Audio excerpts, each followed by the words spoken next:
I'll write part 1. The Fallen in approximately 800 words using simple English third-person style, with Korean names as requested. Here's the short story. The wind howled across the barren plains of Nexus 7. Smoke filled the air. The battle had ended hours ago, but the smell of burned metal and strange chemicals still hung heavy. Mira lay on her side, unable to move. The young Thaxian scout's body was broken. Her outer shell, normally a beautiful blue-green color that shimmered in sunlight, was cracked open on her right side. Purple blood leaked slowly onto the rocky ground beneath her. She was only 14, cycles old, barely a child by Thaxian standards. This had been her first real mission. The adults had told her it would be simple. Watch the enemy from a safe distance and report back. No one expected the Krell to attack so suddenly. Keep moving, leave the wounded. The harsh voice of Commander Trill had been the last thing Mira heard before her team abandoned her. She understood. The Thaxian forces were losing badly. They couldn't waste time or resources on someone so badly hurt. It was logical. It was their way. Night was coming. The twin suns of the Nexus system were sinking below the jagged mountains. Temperature would drop quickly. Mira knew she wouldn't survive. Until morning. Her breathing system was damaged. Each breath came with sharp pain and a horrible whistling sound. Mira thought about her homeworld, with its crystal towers and floating gardens.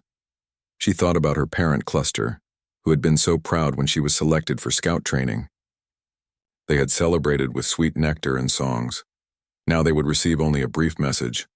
Lost during retreat.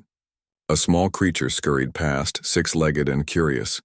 It sniffed at Mira's blood, then darted away. Even the local wildlife knows death when it sees it, Mira thought bitterly. Her vision began to blur. The pain was less now, a bad sign. Her body was shutting down. Mira tried to move her upper limbs but couldn't feel them anymore. She was so tired. In the distance, the sound of explosions continued. The Krell were still hunting down the last of the Thaxian forces. Their metal war machines crushed everything in their path. The Krell never took prisoners, especially not Thaxians. If they found her, they would simply crush her and move on. As darkness fell, stars appeared in the sky. Mira could see the faint blue dot that was her homeworld. So far away, she would never see it again. Never swim in the silver lakes or climb the amber trees. Never complete her training or join a mate cluster of her own. A shooting star streaked across the sky. On her world, that meant good luck. Mira wanted to laugh at the cruel joke, but she could only cough, spraying more purple blood onto the ground. Something moved in the darkness. Mira tensed. Had the Krell found her? Would her death come quickly now? She tried to reach for her small knife, but her arms wouldn't respond. The sound came closer. Not the heavy stomping of Krell war machines, but lighter. More careful. Mira closed her inner eyelids, leaving only her outer ones open. A Thaxian, tricked to see in the dark while appearing to be asleep. A figure appeared at the top of the small ridge. Standing on two legs. Not Thaxian. Not Krell. The shape was wrong. The creature moved carefully down the slope, stopping often to look around. Mira had heard stories about this species. Humans. They were new to this part of the galaxy. They claimed to be neutral in the war between Thaxians and Krell. Most older Thaxians didn't trust them, said they were primitive, unpredictable. The human came closer. It wore some kind of armor, but different from Krell battlesuits. Lighter, more flexible. It carried a weapon, but wasn't pointing it at her. Instead, it had a small light that swept back and forth across the ground. Suddenly, the light found her. The human froze. Mira could see it clearly now. It looked strange. Soft skin instead of proper shell, and fur on top of its head. Its face had too many small features all bunched together.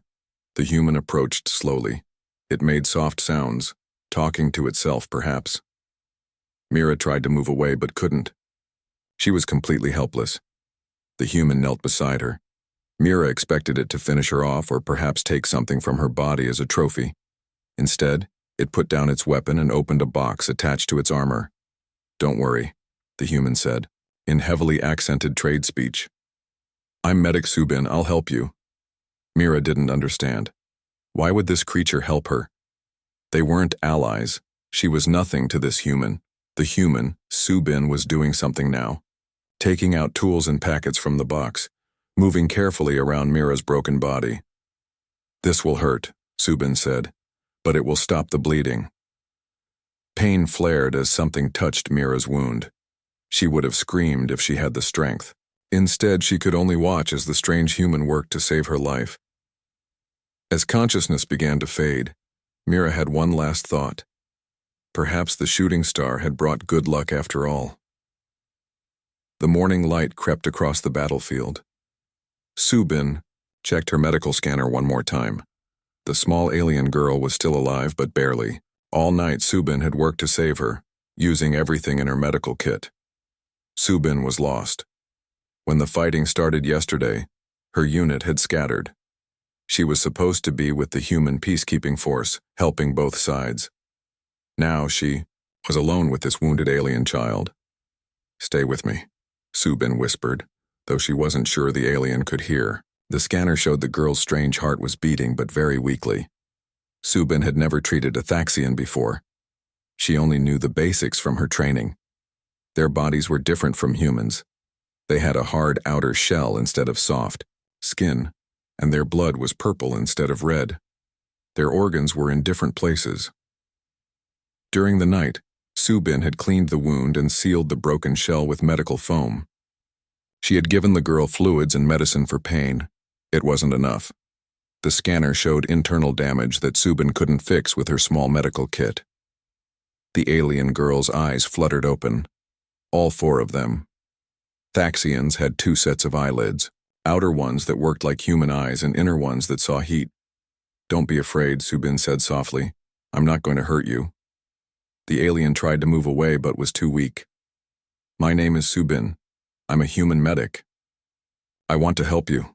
The alien girl made a clicking sound. Subin took out her translator device and held it closer. "Why?"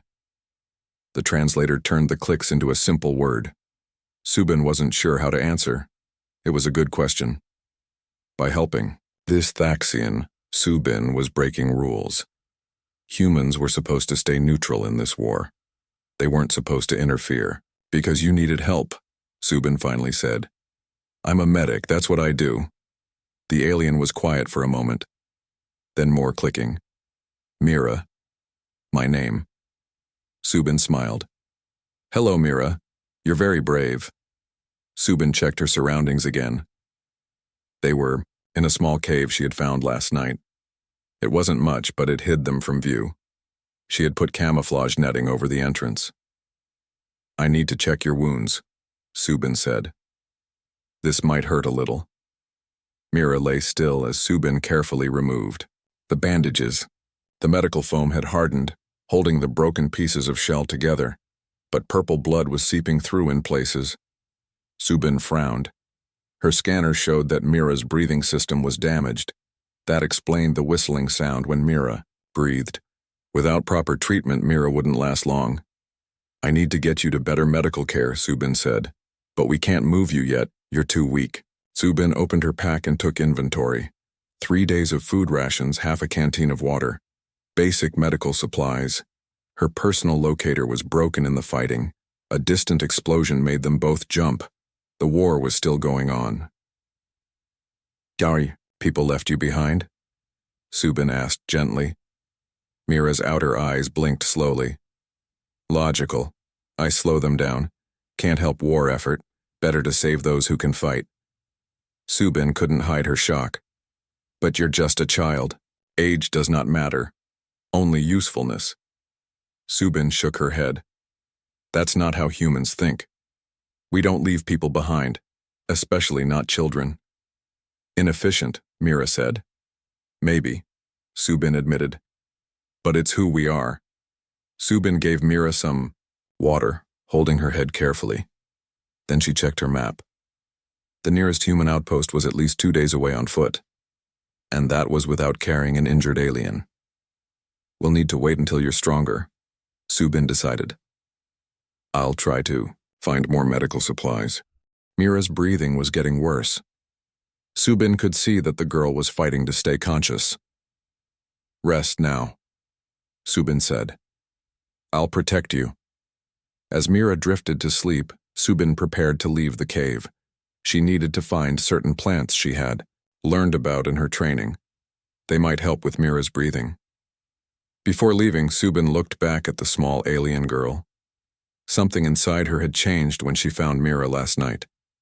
This wasn't about rules or neutrality anymore. This was about saving a life. I'll be back soon, Subin whispered. And then we'll figure out how to get you home. Outside, the war raged on. But in this small cave, a different kind of battle was being fought. Not with weapons, but with compassion. Not for land or power, but for one small life that others had decided wasn't worth saving. Subin adjusted her medic pack and stepped into the sunlight. She would not fail. 3 days had passed since Subin found Mira on the battlefield. The small cave had become their temporary home. Inside, Subin sat beside Mira, pointing at pictures on her tablet screen. Tree, Subin said clearly, then showed another image. River, mountain. Mira studied each picture carefully, then made clicking sounds with her mouth parts. Subin's translator device turned the sounds into words. Tree, river, mountain. Mira repeated. Her voice through the translator sounded less mechanical now. The device was learning her speech patterns. Subin smiled. You learn very fast. Thaxians are good with languages, Mira said. She sat up a little straighter, her damaged shell now covered with patches of medical foam and plant fiber bandages. It helps with trade. Subin had been amazed at how quickly Mira was healing. The medicine made from local plants had helped her breathing. The whistling sound was almost gone. On my world, we study 15 languages before we leave school, Mira continued. Your language is simple. Not many clicks or color changes, Subin laughed. Color changes? When Thaxians talk, our shells change color too, like this. Mira's unbroken shell part shifted from blue-green to a soft purple. Many meanings in the colors. That's beautiful, Subin said. Humans can't do that. We use our hands and faces to show extra meaning. She demonstrated by smiling, frowning, and waving. I noticed your face moves a lot, Mira said. It looked strange at first. Now I think it's interesting. They were quiet for a moment. Outside, rain fell softly. Subin had been collecting it for drinking water. Why did you help me? Mira finally asked. Your people have no alliance with mine, Subin thought carefully before answering. Humans believe all children should be protected no matter where they come from. Even enemy children? Children aren't enemies, Subin said firmly. They're just children. Mira's shell shifted to a deep blue color. Subin didn't know what it meant, but Mira seemed to be thinking hard. Our teachers say humans are primitive, Mira said. They say you rely too much on emotions instead of logic. Subin smiled. Maybe we do. Is that bad? I was taught it makes humans weak and inefficient. And what do you think now? Mira touched the bandages on her side. I think I would be dead without your inefficiency. They shared a moment of understanding that needed no translation. Later that evening, as they ate a simple meal of ration, bars and cooked roots, Mira asked more questions about Earth. Subin showed her pictures of oceans, forests, and cities. Mira was especially interested in animals. No animals on my world anymore, Mira explained. All died out long ago. We have only plants and people. That's sad, Subin said. On Earth, we try to protect our animals. We haven't always done a good job, but we're trying harder now.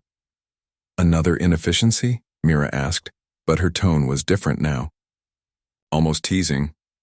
Yes, Subin laughed. One we're proud of. As night fell, Subin checked her map again. They needed to leave soon. Her supplies were running low, and Mira needed better medical care than she could provide in this cave. Tomorrow, We start walking to the human outpost, Subin said. It's far, but I think you're strong enough now. Mira's shell turned a pale yellow.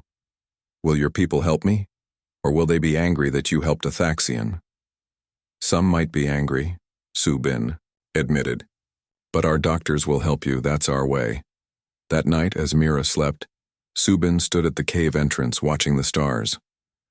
Somewhere up there, human and Thaxian ships were fighting. Leaders were making big decisions about war and peace. But down here in this small cave, something important had happened. Two people from different worlds had found something in common. Subin didn't know if it would make any difference to the war, but it had made a difference to Mira. And to her. A shooting star crossed the sky. Subin remembered that Mira had said it was a sign of good luck on her world too. Some things, it seemed, were universal. Tomorrow would bring new challenges. But tonight, under the same stars, a human and a Thaxian rested in peace. A small bridge had been built between their worlds. With words, with care, with trust. And that, Subin thought, was a good start. The morning sun barely broke through the thick clouds as Subin and Mira set out from their cave shelter. They had packed everything useful: medicine, food rations, the translator device, and a small knife. Subin carried Mira on her back, secured with strips of cloth cut from her spare uniform.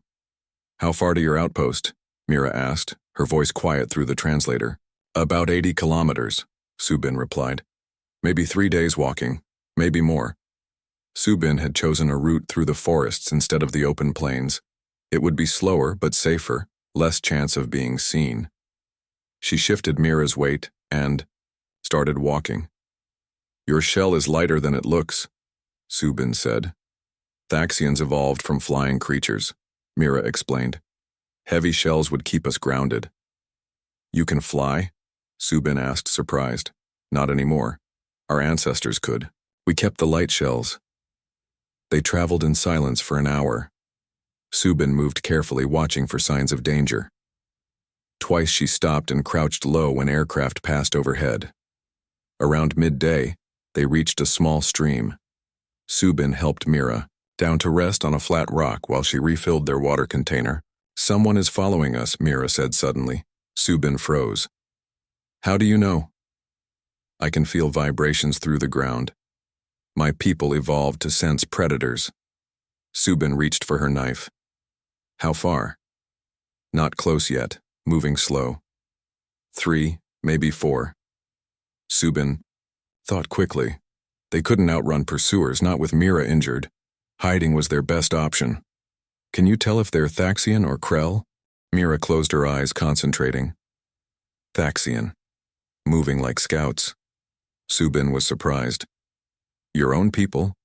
Why would they follow us? To find me. Or... Mira's shell turned a dark gray. To silence me.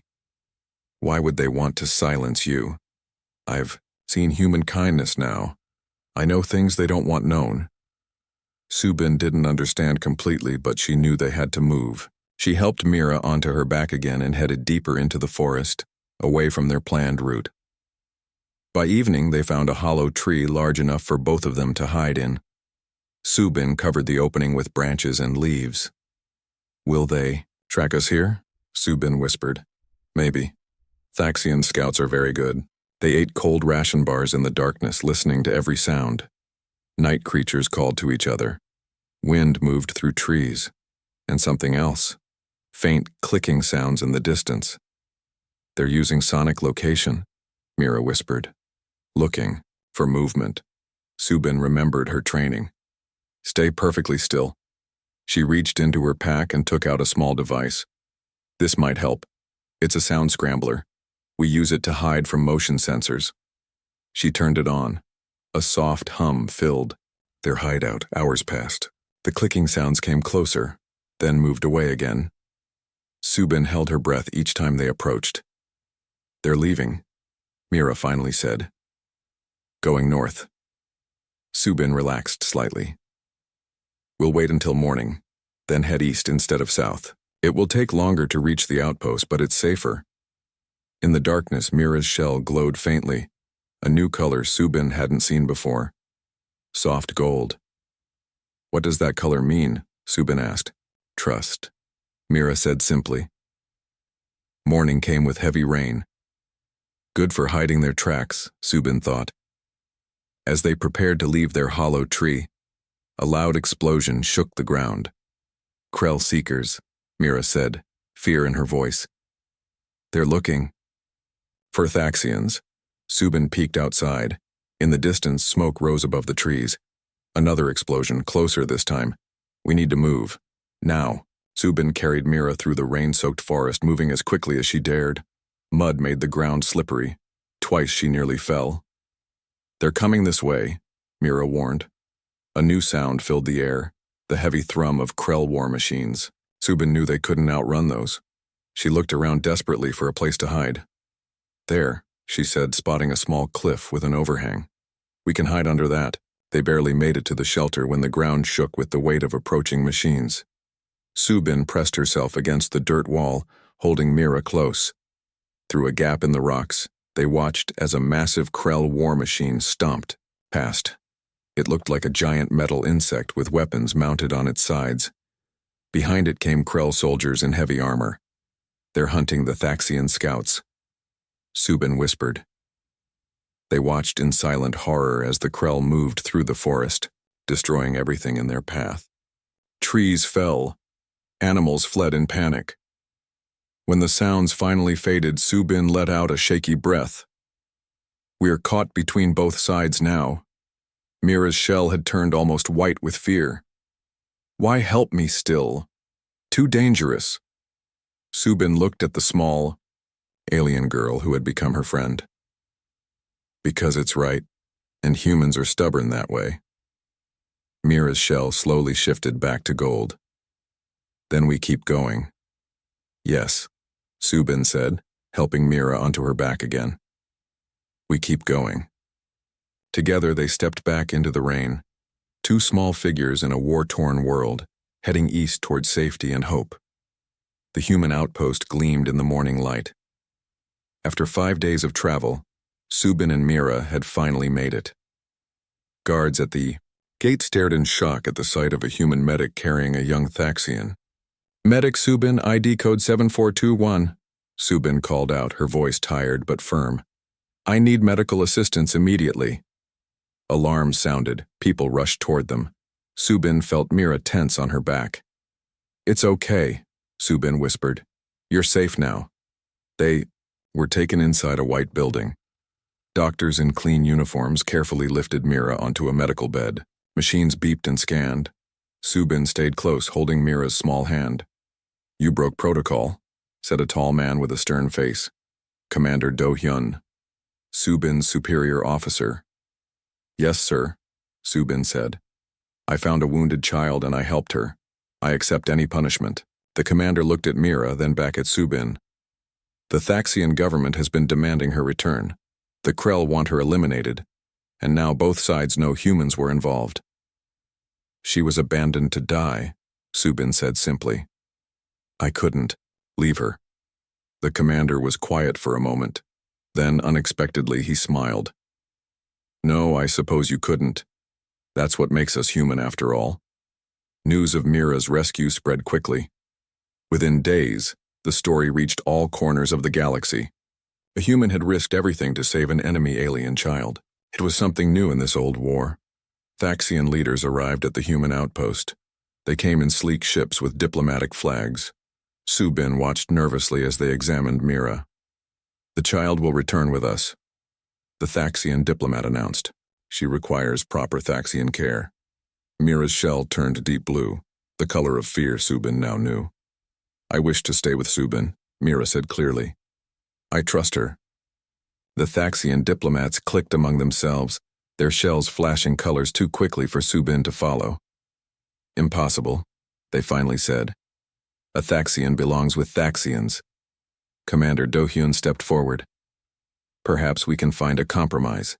The child stays here for continued treatment, but under joint human-Thaxian care. Meanwhile, we begin peace talks. Peace talks? The Thaxian seemed surprised. This war has gone on too long, Do-hyun said. Perhaps this child's story can be the beginning of something new. 10 years passed. Subin stood in the great hall of the Galactic Council.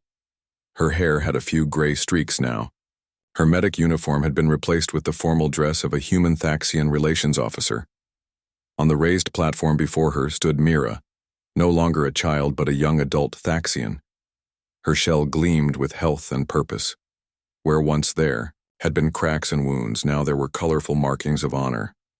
Today we celebrate 10 years of peace between Thaxians and Krell. Mira addressed the assembled delegates. 10 years since the medical exchange program began. 10 years of learning from each other instead of fighting. Subin felt tears in her eyes as she listened. She remembered the small broken child on the battlefield. Look at her now. We have established hospitals on 17 worlds, Mira continued. Combining human compassion, Thaxian biology, and Krell technology. Together we have saved millions of lives. After the speech, Mira found Subin in the crowd. My friend, Mira said warmly, her shell glowing gold, the color of trust and love. None of this would exist without you. Subin shook her head. I just did what any human would do. That's not true, Mira said. You did what only the best of any species would do. You saw past differences. You valued life above rules. You taught me that true strength isn't in leaving the weak behind, but in carrying them forward. That evening, as the celebration continued, Subin stood on a balcony looking up at the stars. So many worlds, so many people. Once divided by war, now slowly coming together, a small child approached, half Thaxian, half Krell, one of the first of a new generation. The child looked up at Subin with curious eyes. Is it true? The child asked. You saved Ambassador Mira when everyone else left her to die? Subin smiled gently. It wasn't just me who saved her. In the end, it was the simple idea that compassion matters more than conflict. That's what saved us all. The child nodded solemnly, then ran back to join the others. Subin watched them go, her heart full. Sometimes the greatest journeys began with the smallest steps. Sometimes the greatest changes came from the simplest choices, and sometimes healing one wounded child could heal an entire galaxy.